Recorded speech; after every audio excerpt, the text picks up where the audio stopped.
Hi friends, welcome to Tutors Funny Tamil. இன்னைக்கு நம்ம சேனல்ல பார்க்க போற விஷயம் வந்து ஸ்ப்ரிங் போட் அப்ளிகேஷன் பத்தி தான் பார்க்க போறோம். இப்போ ஸ்ப்ரிங் போட் அப்ளிகேஷன்ல இன்ட்ரடக்ஷன் வீடியோ இதுதான்.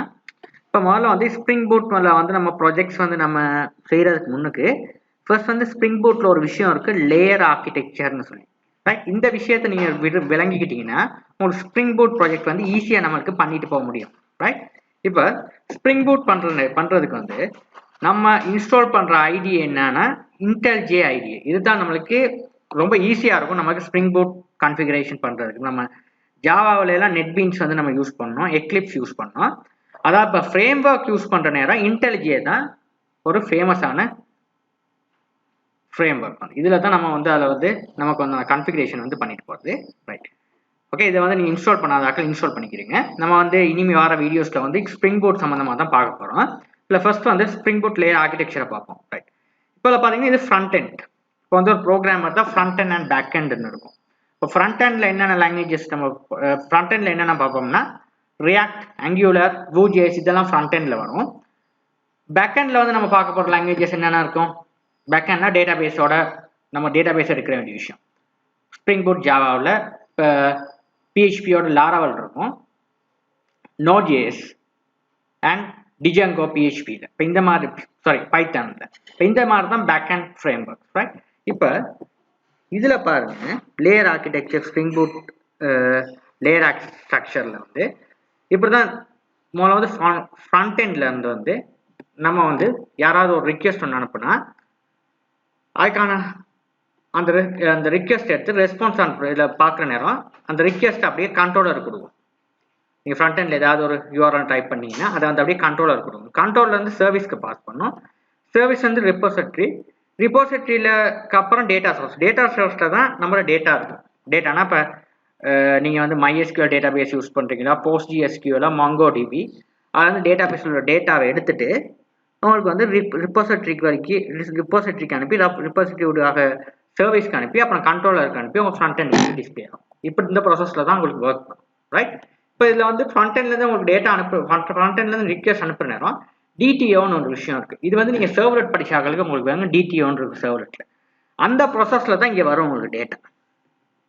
ரைட், இப்போ கண்ட்ரோலருக்கு அனுப்புற நேரம் கண்ட்ரோலர் ஒரு விஷயம் இருக்குது, இன்டர்ஃபேஸ்னு. இப்போ டிரெக்டாக வந்து உங்களுக்கு சர்வீஸோட கம்யூனிகேட் பண்ணாது, இங்கே இன்டர்ஃபேஸ்னு இருக்கும். இப்போ சர்வீஸை வந்து நம்ம ஒரு இன்டர்ஃபேஸ் ஒன்று கிரியேட் பண்ணோம் சர்வீஸில் வந்து. ரைட், இப்போ கண்ட்ரோலர்லேருந்து சர்வீஸ்க்கு வந்து நம்ம போகிற நேரம் இன்டர்ஃபேஸ் ஒன்று இருக்கும். அந்த இன்டர்ஃபேஸில் தான் ஒரு டேட்டா வந்து ஆட் பண்ணணுமா, எடிட் பண்ணணுமா, அப்டேட் பண்ணணும், எடிட் பண்ணணுமா, டிலீட் பண்ணணுமா, சர்ச் பண்ணணுமா, எல்லாம் தீர்மானம் செய்கிறது வந்து இந்த சர்வீஸில் உள்ள மெத்தட்ஸ் தான். அதாவது வந்து இன்டர்ஃபேஸ், அதாவது ஒரு மெத்தட் மட்டும் தான் இருக்கும், அதுக்குள்ளே ஒன்றும் இருக்காது. இன்டர்ஃபேஸ் வந்து இது பண்ணி வச்சுருப்போம். இப்போ இதில் வந்து நீங்கள் வந்து ஆட் பண்ணணுன்றதை கிளிக் பண்ணுறேன்னா டக்குனு என்ன தெரியுமா, சர்வீஸ்லேருந்து ஆட் பண்ணுறதுக்கான விஷயத்துக்கான கோரியை வந்து ரிப்போசிட்ரியில் வந்து தான் இருக்கும். இப்போ நம்ம எப்படி இன்சர்ட் பண்ணுற ஒரு டேட்டாவை வந்து ரெக்கார்டை வந்து இன்சர்ட் இன்டூ அந்த டேபிள்கிட்ட பேர் அந்த டேட்டா அப்படி தானே போகும். அந்த கோரி வந்து ரிப்போசிட்ரியில் தான் நம்மளுக்கு வந்து எழுதக்கூடியதாக இருக்கும்.